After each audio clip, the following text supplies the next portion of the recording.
স্কুলও মাস্টার হলে কীভাবে শিক্ষা দিন এ ব্যাপারে কিছু শিক্ষণীয় ব্যাপার আমি তুলিয়া ধরছি।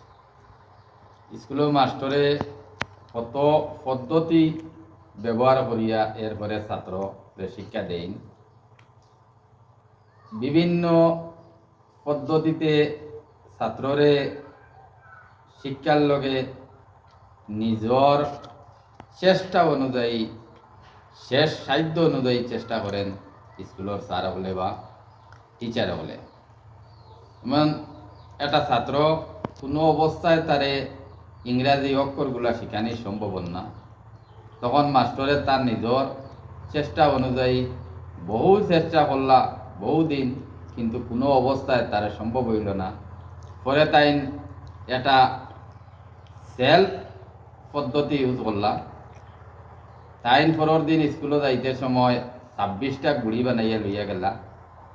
আর তারে গিয়া পরের দিন হইলা ওবা পড়াশোনা ইটা শিখা যাইতো না, ইটা সম্ভব নয়, তোমার আর পড়বার কাম নেই, একটা কাজ করো, তুমি আজকে তো খেলাধুলা নিয়ে ব্যস্ত থাকো।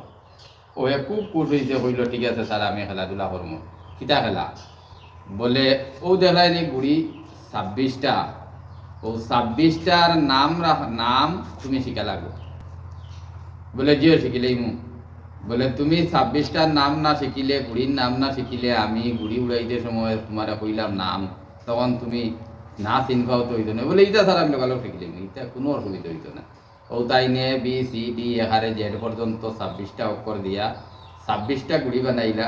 তখন তারে এমনভাবে শিক্ষা তারে দেওয়া আরম্ভ হইল যে 26টার সে নামও ভাবছে। আর কইয়া হারলেও দেই তুমি B গুড়িটা উড়াও, C গুড়িটা উড়াও, কইয়া হারলেও দৌড় দি তোমার উড়াই নিত। এইভাবে যখন 26টার নাম শিখিলেইল, তখন তারে হওয়া হইল দেই তোমার গুড়ি 26টার নাম পৌঁছাই। তখন ABCDEFGHIJKLMNOPQRSTUVWXYZ কত সুন্দর করে সে 26টা হইতে পারে। ও এরপরে আর তার কোনো দেখুন গুড়িগুলার নামও জানলো না, আর 26টা অক্ষরও শিখতে পারলো। তখন মাস্টারে কইলা তুমি ও 26টা গুড়ি হইল তোমার 26টা অক্ষর ইংরাজিতে। এখন তোমার শিখা হয়েছে নিও, এ বুঝতে পারছে, তার শিখাও হয়েছে। আর এই পদ্ধতিতে যদি শিক্ষা করা যায় ছাত্ররে, তা হইলে ছাত্রের সকাল তাড়াতাড়ি শিখিলায়। দেখুন বিভিন্ন পদ্ধতিতে বিভিন্ন ধরনের আজকালকে স্কুলে খেলার জিনিসগুলা দিছে, তখন ছবি দেখাইয়া সুন্দর করে তারা হইতে পারেন। এর কারণে স্কুলের কোনো আর তারা শিখতেও অসুবিধা হয় না।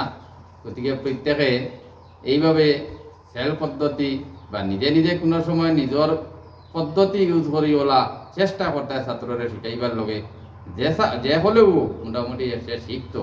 তো বিভিন্ন স্কুলে বিভিন্ন ধরনের চেষ্টা করা হয়, আর তারপরে ছাত্ররা শিখতে সহজ হয়, সে শিখতে আর অসুবিধা হয় না।